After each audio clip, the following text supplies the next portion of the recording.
Hello everyone and welcome to my channel. My name is Kalika and this is day 5 of Revenge Week 2.0. So you're gonna be habanero levels of spicy after watching this video. Also, the giveaway is still on until this Saturday, card in the top right if you want to know how to enter. Spreading rumors, say goodbye to everything you love, psychological warfare. Backstory.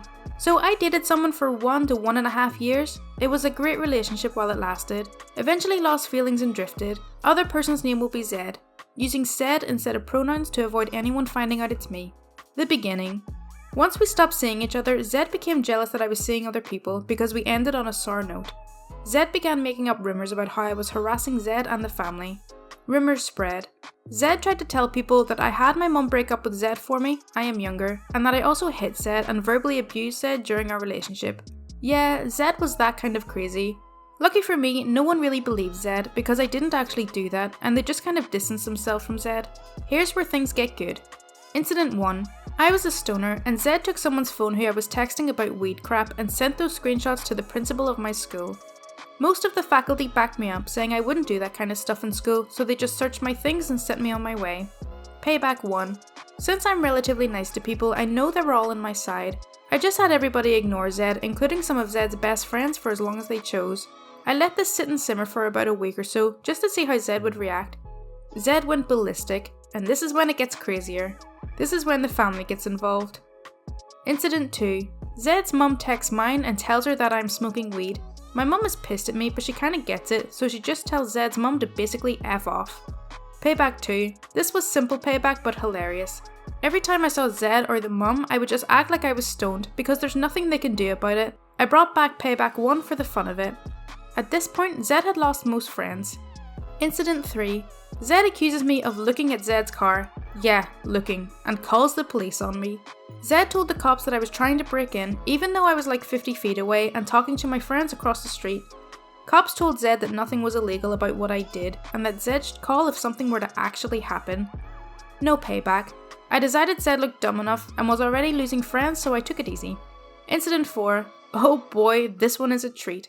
On the way back from a football game at my school, Zed told the band director, yes I'm a nerd, that I was screaming at Zed in Russian. I don't speak a word of Russian, besides picking it up from getting yelled at in CSGO. The director asked me about it, I explain and we laugh it off. Zed's mum didn't like that, and we went to the superintendent of my school about what I had done. The superintendent and the band director spoke and decided that I had nothing to do with it. They tried to go to the police with that one too. Didn't work out for them. Revenge 4. Have some Russians show Zed what getting yelled at is really like in Russian. At this point, Zed is seen as a nutcase and I'm seen as a good person for showing Zed's real personality. Incident 5. The family began showing up to where I work and yelling at me. I went inside and spoke to the manager and told him what was going on. He went out into the parking lot, cursed them out and told them never to come back again. Revenge 5. None needed. That grocery store was the only one within 10 minutes of all of our houses. Making them waste gas and money was satisfying enough for me. The final. This one was not even a month ago. Zed texted me and told me that Zed's family was gonna hurt me. I took a screenshot of it, slid it to the principal, and Zed wasn't in school for a while. Aftermath. I now have a school-wide restraining order put against Zed and the mum that works there as well. She almost lost her job. Zed's mum thought Zed was lying about everything and took everything from Zed. Car, phone, watch, and even taking the bus. Side note, while this isn't the same stories as putting someone in a wheelchair because they called me an Iraqi toaster, I still find it entertaining to read through and I hope you all find the same. Note to Zed, if you're reading this, F you and your crappy family. Mr. Taco will remember this. Hey guys, this was originally posted on Pro Revenge and I received a comment asking me to post it here as well. I'll be honest, I'm not the biggest fan of how I wrote this because I tried to condense 12 years of revenge into a manageable size. If this blows up, I'll see about adding more description where I can, slightly edited for spelling and grammar. Now to the scene. My hometown has a public pool with a playground for children attached at the side. This place has always been immensely popular in the community and was my favourite place in the summer. I took any chance to go there with my family, or my babysitter, or my friends' families, or anyone else who would take me there. As a result, I got to know and play with damn near every kid in town at some point and got very good at socialising and making quick friends. This continued without major incident until one hot day in August when I was 6, when he appeared. We'll call him Chad, because he basically grew into one. I decided to play in the attached playground that day and quickly began a game of throw stuff with the other kids. We were all having fun throwing tiny sticks and bits of wood mulch, i.e. not anything that could cause injury. I was young, not stupid. At one point I managed to hit Chad in the eye, which caused him to start bawling. I immediately ran up to apologise and asked if he needed any water to wash his eye, which is right when his crying stopped and he looked at me with the burning eyes of hatred only a 6-year-old can give. Chad upped the game and started throwing loose gravel from the nearby road and buildings, which succeeded in scaring off every kid but me, as even at that age, I had the spine to dodge and just tell him to stop. Naturally, this infuriated him to the point where he hefted a sizable chunk of broken concrete above his head and began charging straight at me. Cue a few minutes of Benny Hill music as he chased me through the various bits of playground architecture until I was cornered in a literal corner of a wooden fort. Not learning his lesson from my dodges beforehand, Chad tossed the jagged concrete right at my head and I only barely dodged most of it. One half broke before rebounding and hitting me in the back of the head, causing me to bleed profusely. Satisfied enough, and perhaps afraid of reprisal from my now very audible crying, he fled. I wound up in the hospital needing a handful of stitches, but will never forget the sight of that huge rock coming right for my face. When I gained the concept of death a few years later, I realised that Chad could have quite possibly killed me if it had been a direct hit to my face. Fast forward a few weeks, and who else do I see but Chad sitting in my first grade classroom on the first day of school. I would be dealing with Chad for the next 12 years. Lifelong grudge engaged. Chad had already totally forgotten who I was, furthering and cementing my hatred. The next 5 years consisted of a war of petty revenge against each other. I would flaunt my superior test scores, he'd steal my lunch. I'd tattle to the teacher about him kissing a girl, he'd spill apple juice on me, etc, etc. The battlefield would change in the 6th grade with a new school and a powerful new enemy, puberty. While I was furiously bashed by the puberty stick for several years, Chad got off with a light tap on the wrist. Chad basically just became a Chad. More attractive, perfect hair, no acne, played football, you get the picture. While I was just stubborn pizza face and squeaky voice. Chad would go on to join and even lead the jock group, and while I was heavily involved in sports, my general interests, temperament and looks put me squarely in the nerd group. Our classes were finally separated as I was placed with gifted services while he took the basic course load. This came with the notable exception of gym class, which the entire grade took together. Chad and his group of budding Chads eventually decided to try and bully me during one gym class as they had found out I was friends with one of their favourite victims. As we were jogging, I was harassed in a number of ways that came to a head when a proto-Chad decided to lick his hand, suddenly speed up and smack me in the face as he sped by. Enraged, I immediately chased after the proto-Chad and kicked his legs out, causing him to fall backwards before turning right around and socking Chad in the gut, causing him to fall forwards. This all happened as the gym teacher was not paying attention. Thank you, public school system. And I continued to jog as normal without further harassment until we went to the locker rooms to change.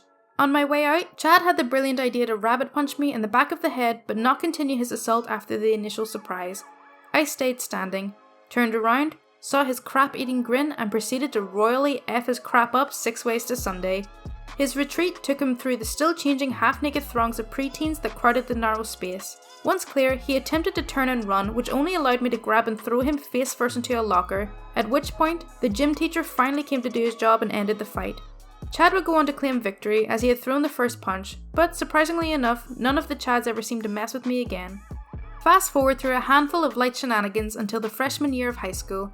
I have joined the wrestling team, while Chad has become the bright new star of the football team. The next incident occurred in our cafeteria, which consisted of large round tables arrayed in a grid where each table could comfortably fit around a dozen students. Chad and his little Chadlings sat at a table to my table's northwest. A random group of girls sat to my table's north, and a group of Chad's favourite victims sat to the northeast of my table. Now, the Chads had the brilliant idea to regularly throw bits of their lunch at the victim table. Never very much at once, and only when they made sure whatever teachers on duty weren't looking. This really pissed me off, as not only were they hitting their victims, but the table of girls and my table as well, whenever they got adventurous and threw something messy like a handful of applesauce. I firmly decided to end it one day by marching past my table and sitting at the victim table, in the chair that had me directly facing the Chads. This gave them pause, as they could remember me and my reputation as the guy who actually fought back against bullies. Sadly, it only lasted about 7 minutes, as Chad plucked up his courage, yelled, "Food fight!" and had his table throw far more food than ever before. Naturally, nobody else wanted a part of this crap, so no other table began throwing food, but I digress. I have entered full rage mode at this point, and slapped both hands onto the victim table so hard that the noise stops our elderly vice principal, who was running in to end the mess, in his tracks. I marched up to the Chads while ignoring the fact that I have momentarily become the sole target for food throwing. Grabbing their table, I flipped the entire thing, half-thrown lunches and all, upside down and directly on top of the handful of Chads who hadn't managed to scurry out of their seats in time. Several Chads, though not the Chad, and I would be suspended for this. But I became a god for all those once bullied by the Chads. Army recruitment successful. With the sudden addition of the victim table, I had unwittingly become the leader of a group of more than 25 high school nerds all hell-bent on ruining Chad's entire life. F it, let's see where this goes. Between us, we collected as much information as we could and began to plan, and oh boy did we plan. We settled on just one major prank a semester and a few smaller things in between as not to get too suspicious. Cops get called in for underage drinking, and just so happened to find some weed as well, Bologna on his car to peel the paint back, and other things I'd rather not describe as they could be incriminating. But let's just say his parents ended up paying for some damages that Chad definitely did. I will go into detail about two of my favourites though. The first involved his bike, which was actually a bike he stole from a sudden recent addition to our little group. After staking out Chad's house, we managed to find a time where the bike sat out unlocked and nobody was around to see. We proceeded to loosen all parts of the bike just enough to make it unsafe, but not enough to be immediately noticeable. Nobody was prepared for the monumental consequences. The thought was that he would fall and hurt himself, probably while doing some trick trying to impress a girl. Sadly, I never learned the exact events, but when Chad's bike fell, he managed to accidentally, partially castrate himself. His sack was torn open, and the doctor could only save one of his testicles. The most literal emasculation I've ever heard of. We also spread a rumour that this caused him to be gay because testosterone or something. Now, I know that's pretty terrible, but we were high schoolers in a religious community. We worked with what we had. This had the added benefit of making him a semi-pariah for several months, until he managed to crush the rumours by getting an actual girlfriend. The other favourite was inspired by the movie Big Fat Liar, where they dye the villain's skin blue. At this point in senior year, we had managed to recruit a former Chad, hence referred to as Tom, into our circle, who maintained his relationship with the main Chad as our sort of inside man. Tom managed to convince Chad to wear all white to prom, as that was totally the cool thing to do, bro. Using some connections with the prom planning committee, we also managed to book a very specific venue because it would have a catwalk above the dance floor. Our smallest and sneakiest member would be dressed head to toe in black and hide above the main entrance while holding a bucket half filled with various pink dyes and half filled with water, just waiting for the signal that Chad was coming. Her aim was true, her escape masterful, and the results were hilarious. I would describe Chad in that moment as aggressively pink. His suit, hair, and even face shone with the brilliance of 1,000 pink unicorns. It was so bad that the hall fined the school because they couldn't get it out of the floor. Chad was forced to shave his head, and even up to graduation itself, his skin kept a certain pinkish glow to it. He was voted most likely to be a model in our high school yearbook, but from what I've been able to hear about him since then was anything but that. He would go on to fail out of the nice college his parents paid extra to send him to in his first year, before failing out of local community college as well. At this point, his parents had basically disowned him, and he's worked at a gas station ever since. Not once did his attitude change in the time I've known him. He continued to be an awful human being at every turn despite all consequences we provided him and all advantages life gave to him. I also love the first comment on this post as well. He defend, he attack, but most importantly, he ruined Chad's ballsack. Okay, so that's all for r/NuclearRevenge. I really hope you did enjoy this one. As always, if you do want to see more content like this, then please do subscribe. Thank you so much for watching. Bye!